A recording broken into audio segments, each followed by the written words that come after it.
Vous écoutez l'affaire Patrick Henry, deuxième partie.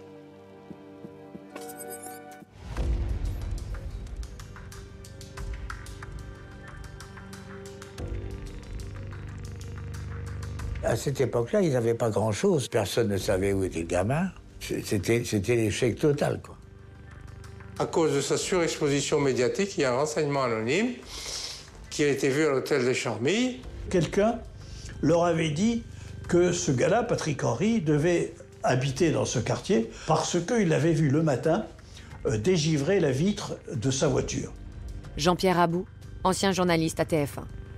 Donc ça voulait dire que la voiture avait passé toute la nuit à cet endroit-là. Si la voiture avait passé toute la nuit, c'est qu'il devait dormir à cet endroit-là. Donc avec la photo, ils ont fait tout le quartier. Personne ne connaissait Patrick Henry. Et à la fin de leur tournée, ils ont été prendre un verre dans un café. Le patron du café leur a dit, au fait, qu'est-ce que vous faites ici? Il a dit, on cherche ce gars-là, là. Vous le connaissez, ce gars-là? Et le gars l'a regardé, il a dit, ben oui, bien sûr, je le connais, c'est monsieur Van der Merch, je crois. Il dit, c'est mon locataire, il habite juste au-dessus, il m'a loué un appartement juste au-dessus. Alors les policiers immédiatement à bord, vous êtes sûr? Oui, oui, je suis sûr. D'ailleurs, il doit être là, parce que juste au-dessus, j'entendais pas.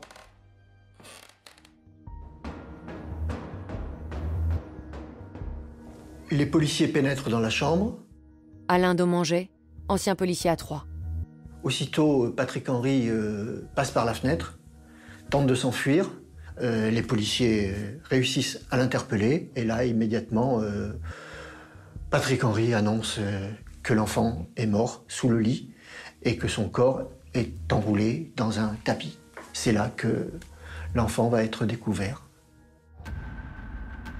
C'est la satisfaction du devoir accompli et la tristesse Charles Pellegrini, ancien chef de l'OCRB. de savoir que l'enfant est d'apprendre que l'enfant est mort.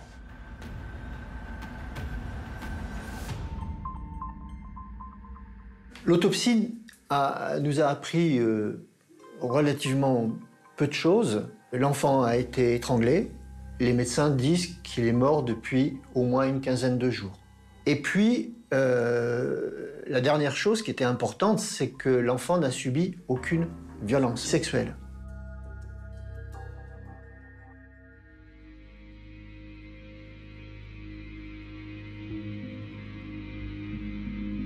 Après l'épisode de la cabine téléphonique, je suis rentré à la pension des Charmilles.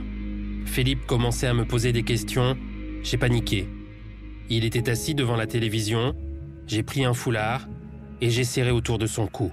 Je l'ai étranglé. Je maintiens ma conviction, après tout j'ai le droit d'en avoir une, il ne pouvait pas rendre l'enfant vivant. L'enfant était condamné à mort parce que s'il avait relâché l'enfant aurait immédiatement dit, ben oui, c'est Patrick Henry qui m'a pris, quoi.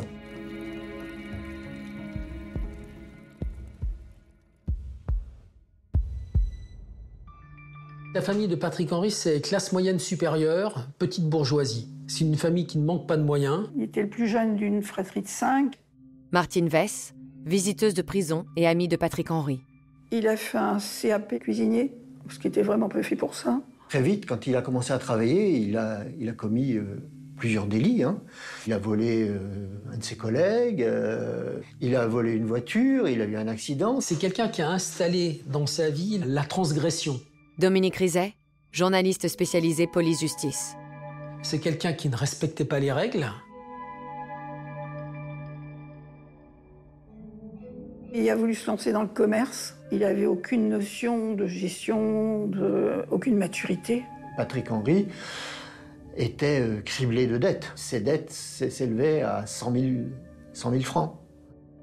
Plutôt que de dire la vérité, il cherchait des solutions pour trouver de l'argent, pour cacher ses défaillances. Il a trouvé une idée catastrophique, celle d'enlever un petit garçon, demander une rançon qui allait, à ses yeux, solutionner son problème financier, payer ses dettes.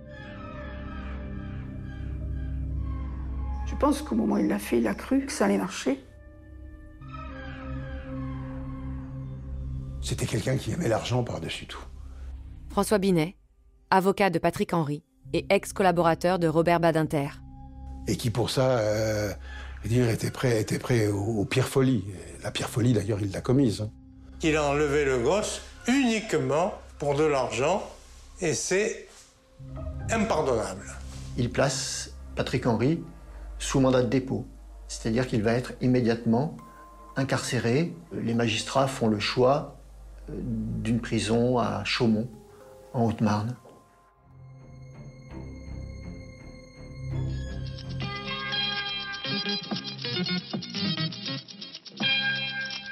La France a peur. Je crois qu'on peut le dire aussi nettement. Oui, la France a peur et nous avons peur. Et c'est un sentiment qu'il faut déjà que nous combattions, je crois. Parce qu'on voit bien qu'il débouche sur des envies folles de justice expéditive, de vengeance immédiate et directe. Beaucoup de Troyens, d'Aubois, de Français ont tout de suite dit peine de mort, peine de mort, peine de mort.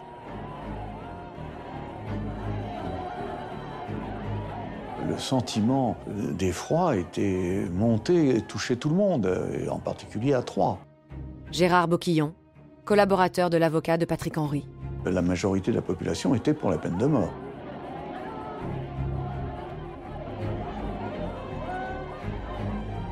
Le ministre de l'Intérieur avait expliqué qu'il fallait guillotiner celui qui avait commis cet acte-là. Oui, on était dans un contexte terrifiant, en fait.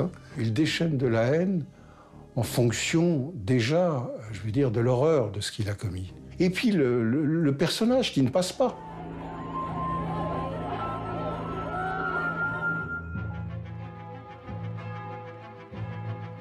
Moi, j'étais stagiaire au cabinet de mon oncle, le bâtonnier Robert Boquillon, lorsque l'affaire Patrick Henry a eu lieu. Il s'est rendu compte très vite que c'était difficile pour une affaire de cette importance de le faire seul. Il fallait trouver un avocat de notoriété nationale. Mais ce qu'il faut pour sauver la tête de Patrick Henry, c'est vraiment une pointure, c'est vraiment un avocat qui plaide vraiment contre la peine de mort. Et il n'y en a qu'un seul, c'est Maître Badinter. Robert Badinter, souvenez-vous, à l'époque, c'est l'avocat quasiment le plus connu de France. Je savais qu'il allait y aller. Je savais qu'il ne pouvait pas refuser, c'était pas possible. Parce que c'était tout le combat qui s'engageait. C'était dans ce climat de haine absolue, celui qui se levait et qui allait dire « Non, les choses ne vont pas se passer comme ça. Je suis là. On va bien voir ce que ça va donner. Mais je suis là. Et vous allez m'entendre. »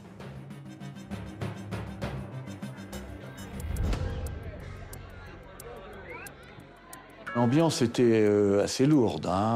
C'était palpable, la haine. C'était à la fois une sorte de silence, mais de silence méchant. Qu'est-ce que vous venez faire ici? Et puis voilà. Fallait y aller. À 9h, les défenseurs de Patrick Henry, tout d'abord maître Robert Badinter, suivi du bâtonnier de Chaumont, maître Boquillon, arrivent à leur tour. À 9h40, Patrick Henry entre dans la salle d'audience. Il arrive bien coiffé, bien habillé, avec son petit costume. Il joue le jeune homme repentant. Il assiste à son procès comme un spectateur.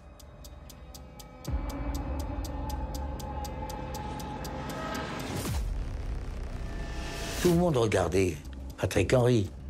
Paul Lefebvre, chroniqueur judiciaire. De temps en temps, il faut regarder la famille. Et ils étaient ravagés, ces pauvres gens. Il venait faire un deuil, mais il le faisait avec une telle hauteur que je n'ai jamais pu oublier leur visage. Je les vois comme s'ils étaient là, en face. Je veux dire, le souvenir de leur avocat, notre confrère Ambre, je me souviens de cette plaidoirie parce qu'elle a rejoint la dignité de la famille. Je veux dire, ça n'était pas quelqu'un qui poussait vers la guillotine.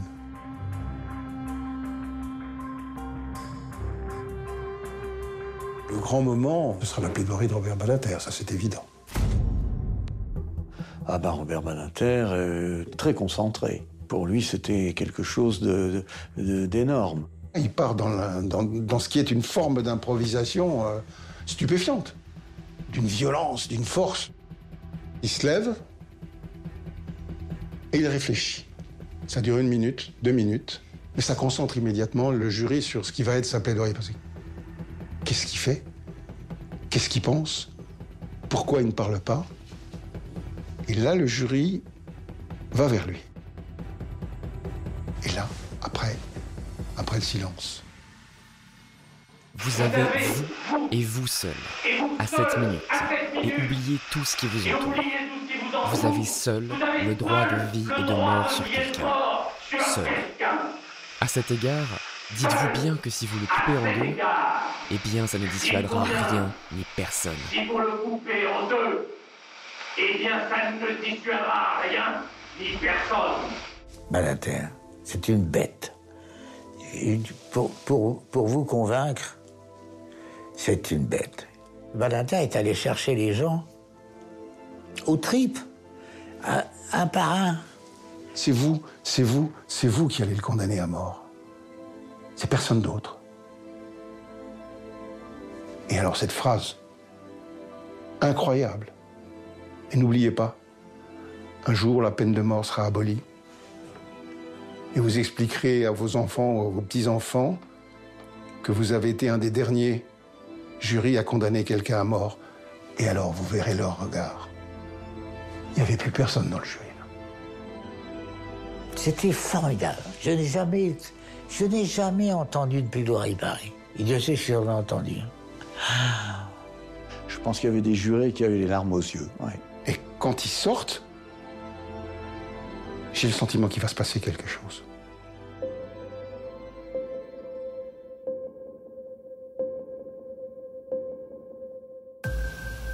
Il a fallu 1 heure et demie peut-être pour entendre la sonnerie qui annonçait le retour du jury. À toutes les questions au début, c'était oui, c'est-à-dire qu'il méritait la peine de mort. Et puis à la fin, dernière question, est-ce que vous lui accordez des circonstances atténuantes? Quand il y a eu le oui, immédiatement, il y a eu un ou dans toute la salle. Les gens étaient stupéfaits, quoi. Tout le monde s'attendait à ce que ça se termine par la peine de mort. Badinter lui sauve sa tête, il est condamné à perpétuité. Enfin, il s'en sort très bien. Ah bah, il est quand même soulagé parce que lui était persuadé qu'il allait être condamné à mort. Alors effectivement, c'est pas joyeux non plus d'être condamné à la prison à perpétuité, mais enfin, il préférait encore être condamné à la prison à perpétuité plutôt que d'être guillotiné. Il dit au président du tribunal, vous ne le regretterez pas. C'est-à-dire qu'il laisse entendre qu'il allait se racheter et que les jurés et la cour ne regretteraient pas de ne pas l'avoir condamné à mort. Je suis sonné, je suis intérieurement, intellectuellement content, mais sonné. C'est tellement ce qu'on n'attendait pas. Ça s'est su à l'extérieur, ça a commencé à crier, on entendait dans la salle des assises. Ces cris hostiles aux jurés et aux avocats rompaient avec le calme et la dignité. Patrick Henry! La justice est pourrie! Elle est mal faite, la justice! Patrick Henry échappe donc à la guillotine. Pendant le procès, il semble prendre conscience de l'horreur de ses actes. Il promet même au président de la cour d'assises qu'il n'aura pas à regretter de lui avoir épargné la vie. Va-t-il être à la hauteur de cette promesse ?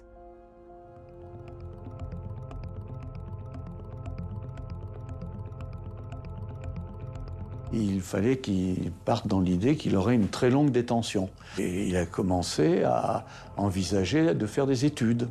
Il a passé le brevet, il a passé le bac, il a fait un DUT et puis une licence de mathématiques.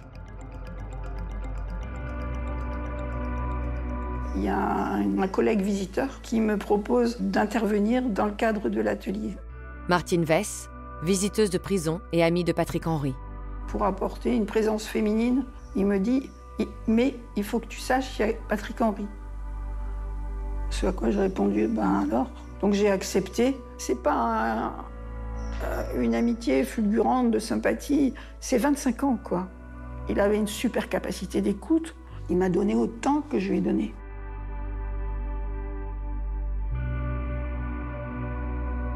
Il a fait plusieurs demandes de mise en liberté, mais je crois que le personnage dégoûtait. Ça a été compliqué.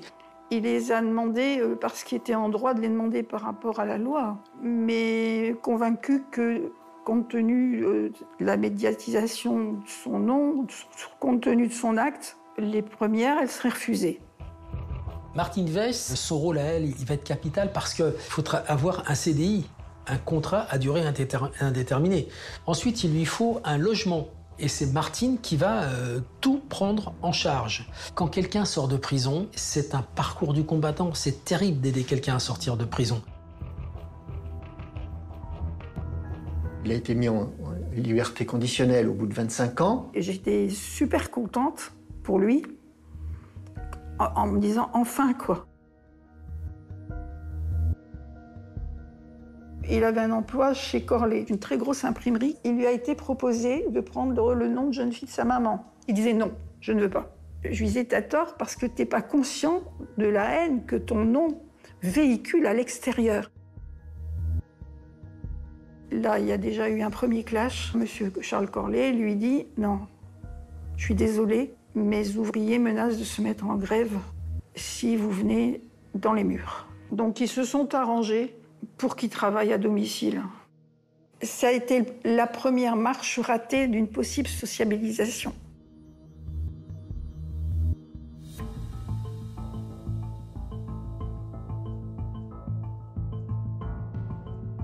Il a rechuté, on lui a donné une possibilité inespérée de sortir, un tollé général quand il est sorti en 2001.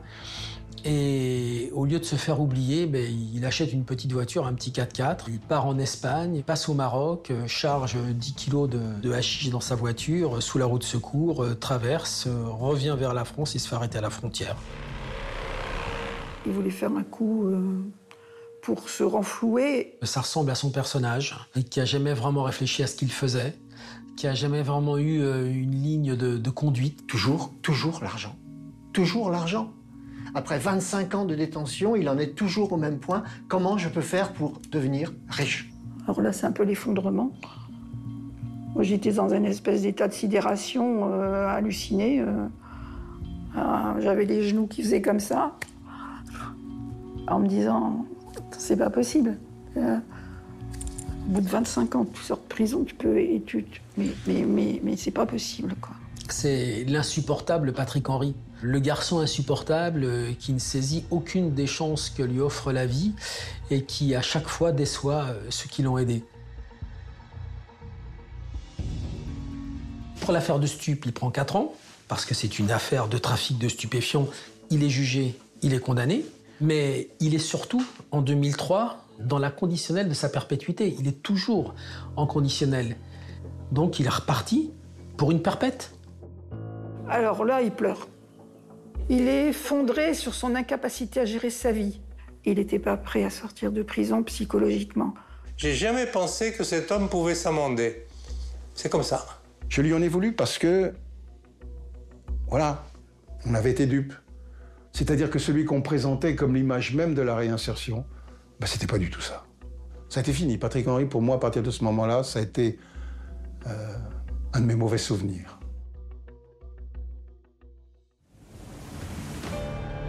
Patrick Henry retourne donc en prison, en 2003. Et un jour, il m'a dit « je suis très malade ». Et donc, voilà, j'ai vu sa santé se détériorer, il est hospitalisé. On lui a diagnostiqué un cancer pulmonaire phase 4.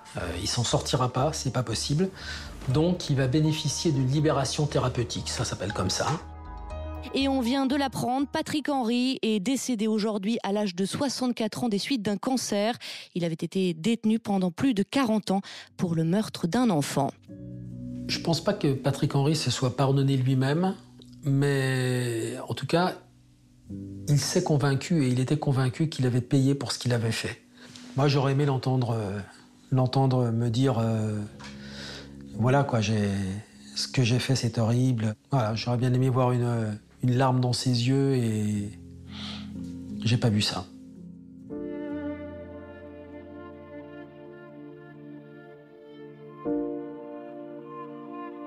La famille Bertrand a toujours fait preuve d'une discrétion inimaginable, inimaginable. Ils ont d'ailleurs préféré quitter la région. Ils ont été d'une pudeur immense, immense.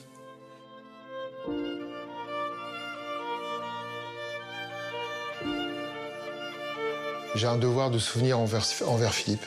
Dominique Ménien, ami d'enfance de Philippe Bertrand. un besoin de redonner des lettres de noblesse à Philippe, quoi, et pour pas qu'on l'oublie, quoi, tout simplement.